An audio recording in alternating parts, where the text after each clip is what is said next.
এখন আঙ্গুরের ফলন থেকে আমরা অবশ্যই খুশি, খুবই খুশি। আমার স্বামী যে এভাবে প্রথম বছরে ফল পাবে আমি আশা করিনি, এত সুন্দর ফল আশা করি না। কৃষি সমৃদ্ধি, কৃষি জীবন। কৃষিতে ভর করে এগিয়ে যাচ্ছে বাংলাদেশের অর্থনীতি, আর এর পেছনে নেপথ্য নায়ক হিসেবে কাজ করছেন বাংলার কৃষক। তেমনই একজন যশোর জেলার ঝিকরগাছা উপজেলার নারাঙ্গালী গ্রামের কাজী আব্দুল মাজেদ। তিনি আঙুর ফল চাষ করে সফলতা অর্জন করেছেন।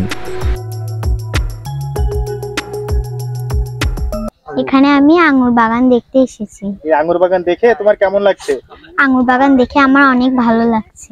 আমাদের নারাঙ্গালীর মাজেদ ভাই যে অভিনব পদ্ধতিতে আঙ্গুর চাষ করে একটা তাক লাগিয়ে দিয়েছে, সেজন্য আসলে আমরা সবাই তার কাছে কৃতজ্ঞ এবং ঋণী। দর্শনার্থী এখানে আঙ্গুরকে কেন্দ্র করে আসছে, এটা একটা বিস্ময়কর ব্যাপার। মনে হচ্ছে এখানে একটা পর্যটন এলাকা। আমাদের গ্রামে আঙ্গুর চাষ হয়েছে, আঙ্গুর দেখতে আসলাম, খুব ভালো লাগছে। সে ভালো কথা মানে ভাষায় প্রকাশ করা যাবে না, যে আমাদের গ্রামের ভিতরে আমরা সুন্দর একটা বাগান পাইছি, এসে দেখছি সুন্দর একটা পরিবেশ, আর দু একটা খেয়েও দেখছি, অনেক মিষ্টি। মানে সেগুলো আমরা মনে করছিলাম হয়তো টক হবে, কিন্তু অনেক মিষ্টি। সে মিষ্টি আসলে না খালি বোঝা যাবে না। এখানে আমার এই এলাকার লোকজনই নিয়ে যাচ্ছে বেশিরভাগ আঙুর। এখানে আড়তে একজন নিয়ে গেছিল বাঁকড়ায় আদামন মতন, উনি আবার আসবে, আর বাদ বাকি যা নিচ্ছে সব আমার এলাকার লোক এই শুনিয়ে এসে নিয়ে চলে যাচ্ছে। দামটা এই 200-250 মানে এরম বেচা কেনা পাইকারি। এইভাবে তো আপনার নভেম্বর পর্যন্ত চলতেই থাকবে, একটা না। বর্ষায় পাকা আঙুরে কোনো ক্ষতি হবে কিনা? ক্ষতি যদি ওই আঙুরের ফাঁকে বেঁধে থাকে পানি, সেই ক্ষেত্রে একটু দূরের আঙুর পচতে পারে। মনে হচ্ছে আমাদের যে বাজার ব্যবস্থাটা, যে আড়তগুলো, এরা আসলে বাংলাদেশের আঙুরের একটা ধারণা আছে যে টক, এই ধারণায় নিয়ে ওরা এখনো বসে আছে যে বাংলাদেশে এখন প্রচুর মিষ্টি আঙুরের চাষ হচ্ছে। এই ধারণাটা মনে ওদের এখনো মাথায় আসেনি। ওই দোকানদার সবার কাছে যাচ্ছে, কথা বলতেছে, তাদের খাওয়াই আসতেছি। এখন আস্তে আস্তে হয়তো এদের এই নেগেটিভ ধারণাটা চেঞ্জ হবে আমার আশা। খরচ খরচা কি এবছর উঠে যাবে? হ্যাঁ, প্রায় উঠে যাবে। হয়তো কিছু কম থাকতে পারে, আগামী বছর তো দ্বিগুণ ফলন হবে। প্রথম বছর হিসেবে আগামী বছর তো অনেক বেশি ফলন হবে। এখানে আমি আঙ্গুর গাছ দেখতে এসেছি। আচ্ছা, আঙ্গুর ফল ধরেছে, এটা দেখে কেমন লাগছে? এটা আমার কাছে অনেক ভালো লাগছে। তুমি কি আঙ্গুর খেয়েছো? খেয়েছি। এটা মিষ্টি না টক? মিষ্টি। কি দেখতে এসেছো এখানে? আঙ্গুর বাগান। এই আঙ্গুর ফল দেখে কেমন লাগছে? অনেক ভালো লাগছে। তুমি কি খেয়েছো? হ্যাঁ, খেয়েছি। টক না মিষ্টি? মিষ্টি। বাড়ির জন্য কি আঙ্গুর কিনবে? হ্যাঁ, নিয়ে যাবো। আঙ্গুর গাছ। আঙ্গুর গাছ দেখতে এসেছো? তুমি কি আঙ্গুর খেয়েছো? হ্যাঁ, খেয়েছি। স্বাদটা কেমন বলো তো? ভালো। মিষ্টি না টক? মিষ্টি।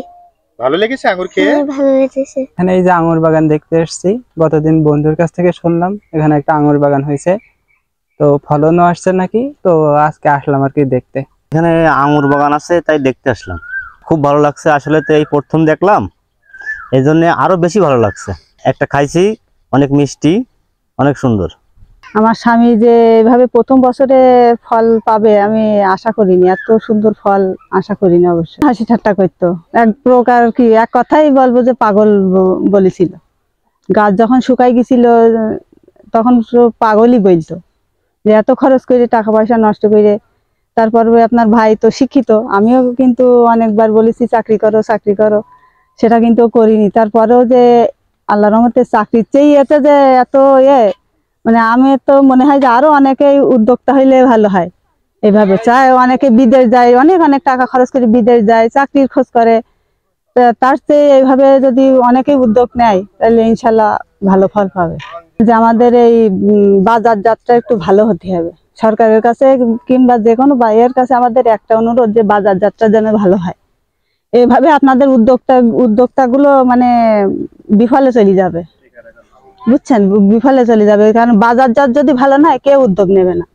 আমার এই আঙ্গুরগুলো অনেক অনেক আঙ্গুর নষ্ট হয়ে যাচ্ছে এই বাজারজাতের ইসের জন্য। গাছের থেকেই কেটে দেবো আমরা, কোনো প্রকার বিষাক্ত কোনো কিছুই দেওয়া না, যে সেই পরিমাণে সার কীটনাশক প্রয়োগ করা তাও কিন্তু না, একেবারেই হচ্ছে টাটকা জিনিস এবং মিষ্টি, কোনো কিছুই দেওয়া না যে মিষ্টি করার জন্য যে অনেক ঔষধ কীটনাশক দেওয়া হয় তাও দেওয়া না। এটা আমাদের বাগানে এসে দেখুন, দেখে আপনারা যাচাই বাছাই করে এর মানটা কেমন, খেয়ে অবশ্যই সেটা এ করা উচিত, খেয়ে বিচার করা উচিত।